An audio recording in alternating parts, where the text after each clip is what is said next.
I got so much motherfucking design on right now.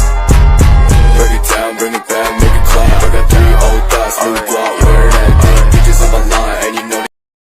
Assalamualaikum warahmatullahi wabarakatuh. Perkenalkan, nama saya Indri Viola dengan NIM A1C122043 dari kelas reguler A. Di sini saya akan menjelaskan jawaban ujian tengah semester agama. Pertanyaan yang pertama yaitu jelaskan pengertian integrasi iman, ilmu, dan amal. Iman, ilmu, dan amal merupakan satu kesatuan yang utuh yang tidak dapat dipisahkan antara satu sama lain. Iman menjadi dasar atau fondasi kehidupan seseorang. Nah, dalam beriman atau beribadah, seseorang memerlukan ilmu.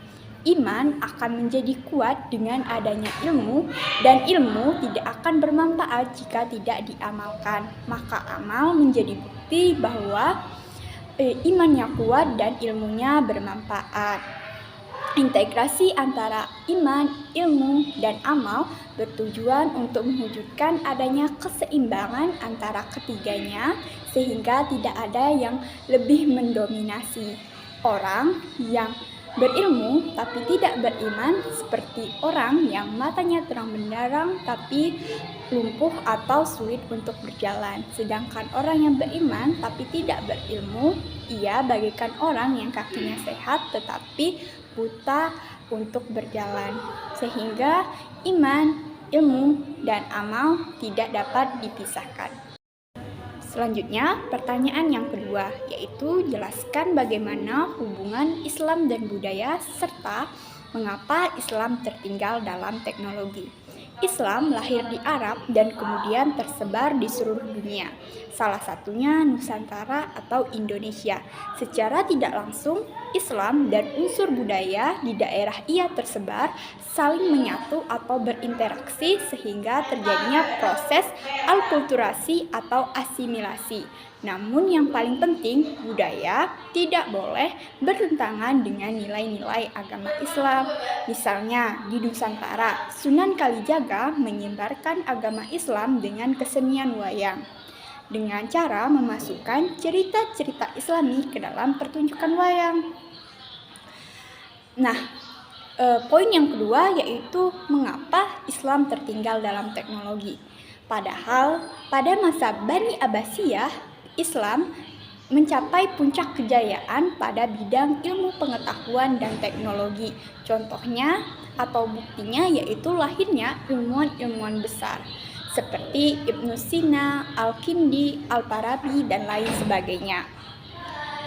Salah satu penyebabnya menurut saya yaitu kurangnya literasi dari masyarakat atau umat Islam sendiri. Karena rasa malas, kita hanya mengandalkan YouTube ataupun Google ketika ingin mengetahui sesuatu dan kurang ingin untuk membaca buku, sehingga pengetahuan kita sempit dan hanya itu-itu saja.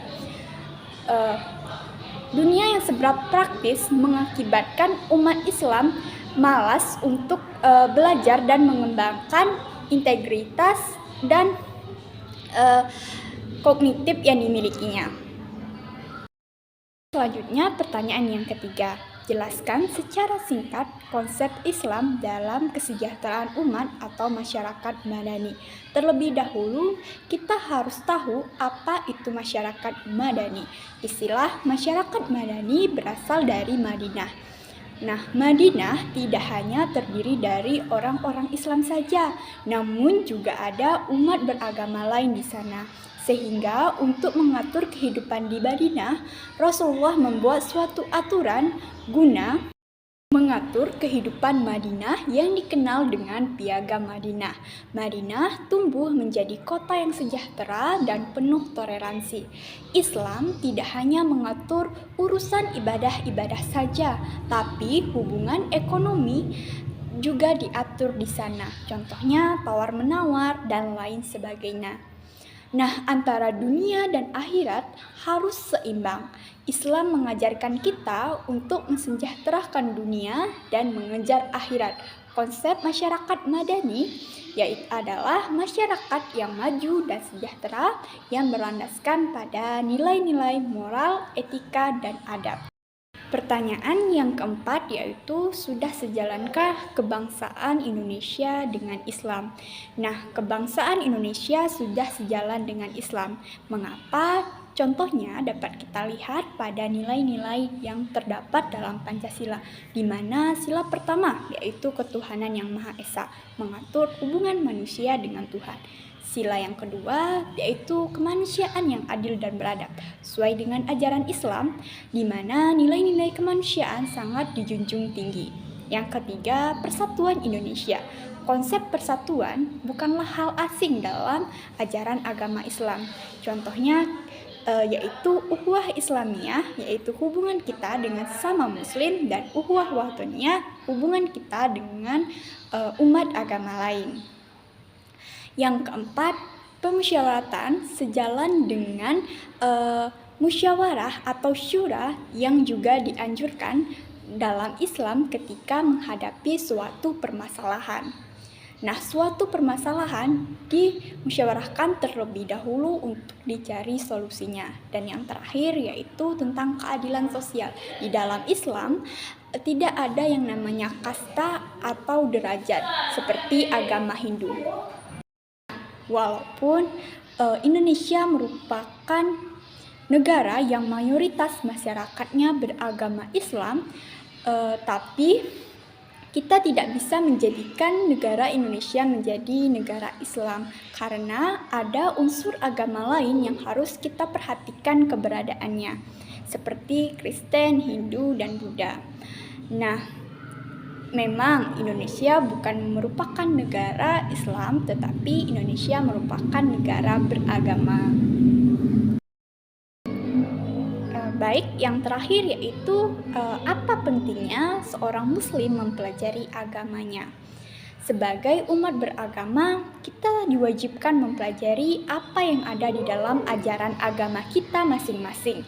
Di dalam agama itu sendiri tentu sudah terdapat tuntunan, perintah, serta larangan yang dijadikan pedoman umat agar lebih terarah dalam menjalani kehidupan. Oleh karena itu, setiap manusia harus mempelajari agama sesuai dengan keyakinan yang diyakininya. Dengan mempelajari ilmu agama Islam, seorang muslim akan menjadi pribadi yang lebih baik, lebih mensyukuri pemberian Tuhan, senantiasa dekat dengannya, dan dapat terhindar dari perbuatan dosa.